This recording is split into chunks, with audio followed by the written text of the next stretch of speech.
ہمارے محلے کی مسجد کے امام صاحب کا انتقال ہوا تو نماز جنازہ پڑھاتے وقت ان کی بیوی نے دفنانے سے روک دیا اور بولی کہ مرنے سے پہلے میرے شوہر کی وصیت تھی کہ ان کی میت کو ایک رات کے لیے چھت پر بنے ایک کمرے میں رکھ دو۔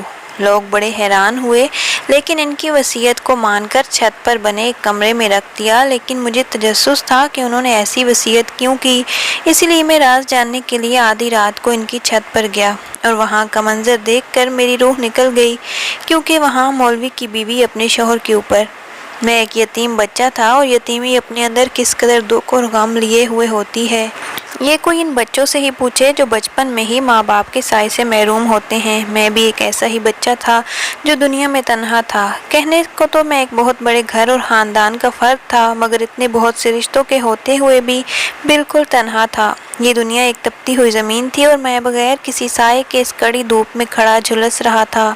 عامر، ناصر، طلحہ یہ سب تقریباً میرے ہم عمر تھے۔ یہ تینوں ہر صبح دیسی گھی کے پراٹھوں کے ساتھ دیسی مکھن اور انڈوں کا ناشتہ کرتے، پھر گھر سے 2 میل دور اسکول جانے کے لیے نکل کھڑے ہوتے۔ اسکول تو میں بھی جاتا تھا، مگر ان تینوں کے اسکول کے بیگ اٹھا کر انہیں اسکول پہنچانے کے لیے وہاں سے واپس آتا تو گھر کے ڈھیروں کاموں کے درمیان ایک سوکھی روٹی مجھے بھی تھما دی جاتی، جو میں صبر شکر کر کے کھا لیتا۔ چھٹی کے وقت پہلے میں دوڑ کر لگاتا اور ان تینوں کے اسکول بیگ اٹھا کر گھر واپس پہنچاتا۔ ان کی مائیں، جو میری تائی اور چچی تھی، اپنے بچوں کے لاڈ کرتی، نمکین لسی پلاتی اور کھانا کھلا کر ٹھنڈے کمروں میں سلا دیتی، جبکہ میں کھانا لے کر کھیتوں میں بھیج دیا جاتا، جہاں کبھی چچا تو کبھی تایا بچا ہوا کھانا ایسے میرے آگے ڈال دیتے جیسے میں کوئی کتا ہوں۔ میں تڑپتا، کلستا یا کچھ بھی کرتا، ان کے رویے کو کس طرح بدل سکتا؟ ہاں، رات کو جب میں اپنی چھوٹی سی کوٹری میں اکیلا ہوتا تو اپنے ماں باپ کو یاد کر کے روتا۔ کاش میرے ماں باپ زندہ ہوتے تو میں بھی اس گھر کے بچوں کی طرح اچھی زندگی گزارتا، اسکول جاتا اور ان کی محبت کی ٹھنڈی چھاؤں میں سکون کی سانس لیتا، مگر شاید میرے نصیب میں اس طرح ٹھوکروں میں پلنا تھا۔ ہمارے گھر کے ساتھ ہی مسجد کے مولوی صاحب کا گھر تھا۔ اس کے بعد کچھ خالی جگہ چھوڑ کر گاؤں کی مسجد بنی ہوئی تھی۔ مجھے پڑھنے کا بہت شوق تھا۔ آس پاس کے بچے جب اسکول چلے جاتے یا سفید ٹوپیاں اور صاف ستھرے شلوار قمیض پہن کر مسجد سپارہ پڑھنے جاتے تو میں اپنا دل محسوس کر رہ جاتا۔ میں اکثر سوچتا کیا کبھی میں بھی ان کی طرح اسکول یا مسجد جا پاؤں گا۔ میں نے تو جب سے ہوش کی دنیا میں قدم رکھا اپنے آپ کو ان رشتہ داروں کے رحم و کرم پر ہی پایا تھا۔ ماں کی محبت اور باپ کی شفقت ہوتی کیا ہے، یہ مجھے ان لوگوں کی اپنی اولاد کے ساتھ بڑھتی ہوئی محبت سے نظر آتا۔ میرا تو ذاتی تجربہ بس گالیوں کو سنو اور دھکوں تک یہ محدود تھا۔ ایک دن مسجد کی جمعہ کی نماز سے پہلے مولوی صاحب کا بیان سنا، جس میں وہ یتیم کے حقوق کے بارے میں بیان دے رہے تھے۔ اس بیان کو سن کر مجھے پتہ چلا میں تو اللہ تعالیٰ سے بیکار ہی شکوے کرتا ہوں، وہ تو اپنے سب بندوں پر مہربان ہے۔ یہ تو اللہ کے بندے ہیں جو ان احکامات کی تعمیل میں ڈنڈی مار جاتے ہیں۔ اس دن رات میں اپنی کوٹری میں لیٹ کر اللہ کا بہت شکر ادا کرتا رہا۔ اس دن کے بعد سے میرے دل میں علم حاصل کرنے کی انوکھی سی لگن پیدا ہوئی، جبکہ میں اچھی طرح جانتا تھا کہ یہ پل مجھ پر میرے رشتہ داروں کی طرف سے حرام قرار دیا گیا ہے۔ پھر بھی ہر گزرتے دن کے ساتھ اس خواہش کی شدت میں اضافہ ہوتا جا رہا تھا۔ میرے چچا کی ایک چھوٹی بیٹی امام صاحب کی بیگم سے سپارہ پڑھنے جاتی تھی۔ اسے برابر والے گھر ہی جانا ہوتا تھا، مگر پھر بھی مجھے ساتھ بھیجا جاتا۔ میں اسے دروازے سے اندر کر کے خود وہیں بیٹھ جاتا، اور وہ عورت بہت نیک اور اللہ والی عورت تھی۔ وہ میرے حالات سے واقف تھی، میرے ساتھ ہونے والے سلوک پر دل گرفتہ بھی نظر آتی، مگر وہ بیچاری کر کیا سکتی تھی؟ ہاں، جو ان کے بس میں تھا ضرور کرتی۔ سخت گرمی میں مجھے دروازے پر نمکین لسی کا گلاس پکڑا دیا کرتی، کبھی گھی والا پراٹھا چپکے سے باہر بھیج دیتی۔ سردیوں میں بھی میرے ٹوٹے ہوئے وجود پر رحم کھاتے ہوئے کبھی گرم جرابیں تو کبھی کوئی مفرل یا ٹوپی وغیرہ، پورے 24 گھنٹوں میں صرف یہ واحد کام تھا جو میں دل کی خوشی سے انجام دیتا تھا۔ یہ نگرانی دروازے پر بیٹھنا مجھے ایسے لگتا جیسے یہ وقت چند لمحوں میں گزر جاتا ہو۔ مولوی صاحب کے گھر کے باہر ایک نیم کا گھنا درخت تھا، جس کے نیچے سیمنٹ کا پکا چبوترا بنا ہوا تھا۔ اس چبوترے پر شام کے وقت ٹھنڈے پانی کا چھڑکاؤ ہوتا اور اسے جھاڑو سے صاف بھی کرتا۔ یہ بھی وہ کام تھا جو میں اپنی خوشی اور مرضی سے کرتا۔ اکثر گرمیوں کی حبس زدہ راتوں میں جب میں اپنی کوٹری میں جا کر، جس میں پنکھا تک نہیں تھا، پسینے میں شرابور ہوتا تو کھڑکی سے کود کر باہر نکل جاتا اور اس چبوترے پر نیم کے نیچے سکون سے سو جاتا۔ یہ کام مگر میں بہت کم کرتا، کیونکہ وہاں جب میں سوتا تو بے خبر ہی ہو جاتا، اور گھر کا دروازہ کھلنے سے پہلے اگر میں واپس اپنی کوٹری کی کھڑکی سے گھر میں نہ جاتا تو پھر اس دن کی صبح کا آغاز ہی ڈھنڈوں اور سوٹوں سے ہوتا۔ یہی ناشتہ، یہی کھانا، یعنی 3 وقت کی تواضع اسی طرح سے کی جاتی اور میں اس وقت سکون کی قیمت چکاتے چکاتے ہلکان ہو جاتا۔ اس دن نہ جانے کیسے اس رانی جی کو میری بھوک کا اندازہ ہو گیا، اور رات کو جب میں اپنی زخمی وجود اور بھوکے پیٹ کی دھائیاں سن سن کر روٹی ہوئی نیند کو بلانے کی کوشش کر رہا ہوتا تو کوئی مہربان کھڑکی کھٹکھٹا کے منڈیر پر تھیلی رکھ جاتا۔ اس تھیلی میں کبھی روٹی اور گڑ تو کبھی حلوہ نکلتا جو میں ندیدوں کی طرح چند منٹوں میں ہڑپ کر جاتا، مگر اس سے اتنا ضرور ہوتا کہ میں دوسرے دن کی مشقت کے لیے تیار ہو جاتا۔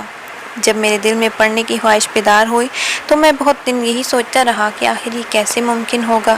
پھر ایک دن میں فجر کے بعد جب تک چچا تایا کے بیٹے اسکول کے لیے تیار ہو رہے ہوتے، میں اس وقت خاموشی سے باہر نکل گیا۔ میرا رخ مسجد کی جانب تھا جہاں امام صاحب چاشت اور اشراق کی نمازوں تک رکتے۔ میں جا کر مسجد کی چوکھٹ پر کھڑا ہوا۔ مسجد میں اس وقت امام صاحب کے علاوہ کوئی نمازی نہ تھا۔ مجھے وہاں کھڑے کچھ دیر ہو چکی تھی، مگر ہمت نہیں پڑتی تھی کہ مسجد کے اندر قدم رکھوں۔ امام صاحب کافی رعبدار شخصیت کے مالک تھے اور بڑی گونجتی ہوئی آواز تھی۔